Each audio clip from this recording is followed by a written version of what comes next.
With the rise of bruisers, teams lack hard engage and typically rely on their support for their initiation. There are a few champions in the game that can initiate better than Leona, and because of this, she's risen as one of the best supports in the game. In fact, she's so strong that we often see her banned in OGN, and she's a very common pick in the LCS. Leona is also a good champion to play if you want to take control of the game in solo queue because she has the ability to force fights whenever and wherever she wants. So, without further ado, let's get into the guide. We'll start off with Masteries, which are still a point of discussion among support players. For those of you that have watched my previous guides, these pages should look relatively familiar to you. The first page is a mix of defense and utility that focuses on a strong laning phase. The most important part of this page is the extra health potion that you get through wealth, along with the potion buffing Masteries, which amount to an extra 220 health level 1. The sustain is crucial in the early levels of bot lane, and the best part about this page is that you don't sacrifice too many defensive stats to get the extra sustain. Also, because we're not playing a champion that's reliant on CDR like Thresh, we don't have to worry about running a mastery page with no CDR. This is by far my most used page on Leona, and I highly recommend it to less experienced players because it provides you with the most lane dominance. The second page is a heavy utility page that focuses on roaming and a peel-oriented playstyle. You lose a few defensive stats, but you gain 5% movement speed out of combat along with 10% cooldown reduction on activated items. The cooldown reduction on items is extremely useful when you're running a peel-oriented build with Face of the Mountain and Mikhail's, which we'll get into later on in the video. I wouldn't recommend this page for less experienced players because it requires a lot more presence of mind to pull off, but it's a very good page versus reset champions like Kha'Zix or Katarina, and assassins in general. Next up are runes, which I would say are pretty standard amongst Leona players. Just like Masteries, you have two options to choose between. The first page is what I use for Blitz and Thresh, which includes 80 reds, armor yellows, MR blues, 2 health quints, and 1 armor quint. 80 reds are great on Leona because she has an auto attack reset with her Q, so in a rotation of auto, Q, auto, 8.5 AD amounts to an extra 25.5 damage. Armor yellows and MR blues are standard in most rune pages due to their efficiency, and health quints are a great source of effective health in the early game. I would say this is the most common page I use currently just because poke lanes aren't incredibly popular anymore. However, when I do play against a poke lane, I like to swap in health regen quints and armor reds. Leona's defensive stats are so high naturally that even without health quints, she's still tankier than most supports, so sacrificing a bit of health for more sustain is generally the best option. It hurts to lose the extra attack damage, but at the end of the day, attack damage doesn't mean anything if your health is too low to engage in the first place. Now we'll get into item builds, which is where things start to get very situational. In my Blitz and Thresh guides I talked about how Doran Shield was too good to consider buying anything else, but I think that Leona is one of the few champions that can avoid buying it altogether. As I mentioned before, Leona is so tanky naturally that sometimes you don't even need a Doran Shield and can instead invest in extra gold early on by starting with Relic Shield. One of the good things about Relic Shield is that it allows you to start with 4 health potions or a water level 1, which can be really useful during laning phase. I recommend starting Doran Shield against poke lanes or AD carries with long range, but Relic Shield is a good option versus other lanes. I rate the two starts very close in power level, so it's up to you to figure out which one you like better. Obviously, if you're going to go for Talisman or skip the gold generation items altogether, you're better off starting with a Doran Shield. After starting items, Leona has a ton of options. The first build is the one I prefer to use when I'm the sole initiator on the team. Core items include Doran Shield, Sightstone, and Talisman of Ascension. If you're the sole initiator on your team, you need to be able to initiate well, and for that you need a speed boost from a Talisman. If your team comp doesn't have an initiator because it's a poke comp, that's okay too because a speed boost helps in kiting as well. What boots you buy depend on the enemy's team comp, but you generally want to pick up mobility boots unless you're forced into tanking up via Mercury Treads or Ninja Tabby. The order in which you buy these items depends on the gold values you back on and the lanes you're playing against, but as a general rule, you want to buy Medallion first versus poke lanes and Sightstone first versus burst lanes. As far as late game items go, you're generally going to want to tank up to survive after you initiate. Randuin's is a huge purchase because the AoE slow is incredible follow-up, especially because Leona's W makes the slow last longer. Even against teams that have primarily magic damage, I'll usually rush Randuin's anyway, just because of the slow. Other tank items to pick up include Banshee's Veil, Sunfire, and Thornmail. I don't like picking up other support items in this build simply because you need to tank up as soon as possible. The next build I prefer to use is when I'm playing against assassins or reset champions like Kha'Zix or Katarina. It's also a good build to consider when your team comp is very carry-centric with a no-escape carry like Jinx or Cassiopeia. If their survival is crucial to your success, then this build is a good option for you. Core items include Sightstone, Face of the Mountain, and Mikhail's Crucible. The combination of Face of the Mountain and Mikhail's gives you a ton of single target protection, which prevents resets and just generally keeps your carry alive. Unlike the previous build path, the order in which you buy these items is pretty much standard across the board. You're going to want to finish your Face of the Mountain as soon as possible, invest in a Vision via Sightstone afterwards, and then finish off with Mikhail's. After your core items, look to tank up through Randuin's, Banshee's Veil, Sunfire, and Thornmail. If you're looking for even more carry protection, consider buying a Locket for the shield and extra magic resist. Keep in mind that all these items are fairly short range, so if you go with this build, you're going to have to switch them on your playstyle quite a bit.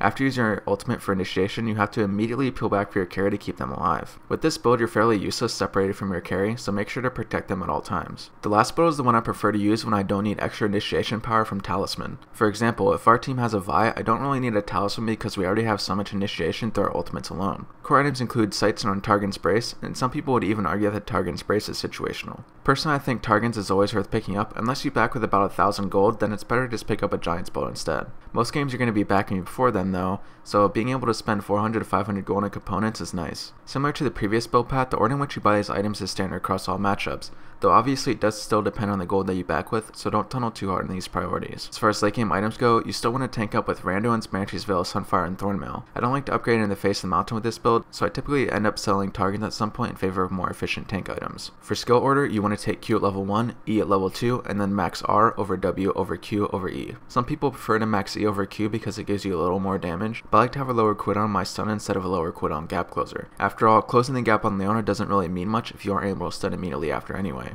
As far as matchups go, Leona does extremely well versus no escape AD carries and squishy supports. AD carries with no escape such as Jinx, Draven, or Varus have no way to avoid Leona's ultimate, so a well placed ultimate should always lead to a kill or a burnt flash. Squishy supports like Nami or Sona have an incredibly hard time dealing with Leona, especially if they don't start Doran Chill for the extra health. Thresh is a hard counter to Leona because he can flay her out of the Zenith Blade, along with being able to lantern people out of her ultimate. Burst healers like Soraka and Lulu can be annoying to play against because your kill potential is diminished, but I wouldn't call them counters. Alistar can also be annoying to deal with because of his counter engage, but again, he just diminishes your kill potential in lane, and he shouldn't be getting kills himself. Mobile AD carries like Vayne or Ezreal can be annoying to deal with also because it's hard to land Zenith Blade on them. Vayne has a ton of potential to outplay Leona, so just be careful you don't put yourself in a dangerous position if your Zenith Blade whiffs. Leona pairs well with burst AD carries that have easy follow-up, the best examples being Jinx, Ezreal, and Lucian. Leona and Sivir is also an extremely deadly initiation combo. Now that we've gone through all the pre-game information, let's get into some in-game tips for playing Leona. One of the most important things to know when playing Leona is how to auto-attack reset and when to use it. Leona has a fairly high base attack damage, and one auto is very often the difference between getting a kill or not in the early game. After using Zenith Blade, allow your auto-attack to go through, then immediately cast your Q to reset your auto-attack. Although this is more damage, it does leave a gap between the mini stun of Zenith Blade and the stun from Q,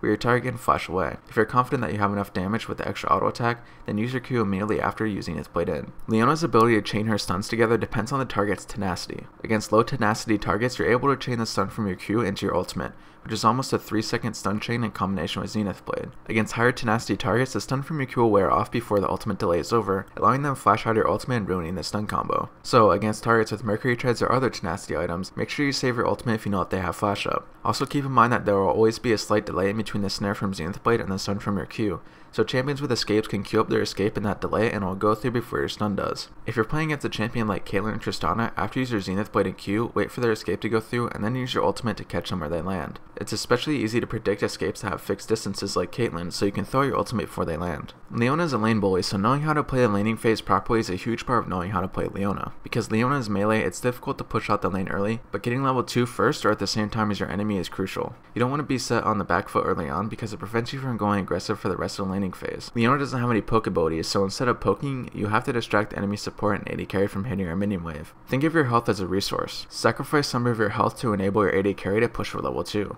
You don't want to push the lane too hard early on though, because you can't go in if the opponents are too close to their tower. If you want to know more about the laning phase, I highly suggest you watch my guide on the early laning phase for bot lane. If you do manage to lose lane, Leona is an incredibly strong roamer, so you can look to roam to other lanes early on to catch back up. The biggest advice I can give to supports looking to carry solo queue is to never put yourself on an island. If you're winning lane, you should be using that advantage to help other lanes. If you're losing lane, staying in a losing lane isn't going to help you win the game. Understand that on lower elos especially, players are more prone to rage if you leave them alone in lane, but think about it like this. You can either stay in lane and guarantee the loss, or you can roam and give yourself a chance of winning. Even though there's a chance of your teammate AFKing, the chance of losing if you fail to act in a losing position is much higher. That being said, if the rest of the map is doing well, just try to go even in lane and let the rest of the map do well without you. If you'd like to see an example of how to roam effectively, feel free to watch my full game commentary on Leona. In teamfights, Leona functions as the team's initiation as she has one of the best initiation abilities in the game. Her ultimate has an incredibly low cooldown, so don't be afraid to throw it out liberally to make picks. At max rank, it's only a 60-second cooldown, which is reduced to 48 seconds if you pick up Talisman. When you're playing an initiator, confidence and judgment is key.